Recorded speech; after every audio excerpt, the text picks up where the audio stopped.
प्रसिद्ध मराठी अभिनेत्री प्राजक्ता माळी आज तिचा 37वा वाढदिवस साजरा करत आहे। मात्र या वाढदिवसाच्या दिवशी प्राजक्ताने एक मोठा निर्णय घेतला आहे। वाढदिवसाच्या निमित्ताने प्राजक्ताने एक संकल्प करत मोठी घोषणा केली आहे।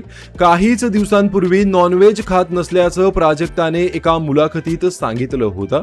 आता अभिनेत्रीने व्हीगन होण्याचा निर्णय घेतला आहे। सोशल मीडियावर प्राजक्ताने पोस्ट करत ही माहिती दिली आहे।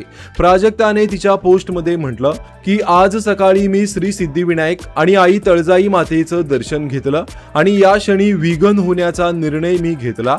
मी हा निर्णय स्वखुशीने घेतलेला नाही, तर नाईलाजाने मला घ्यावा लागला आहे।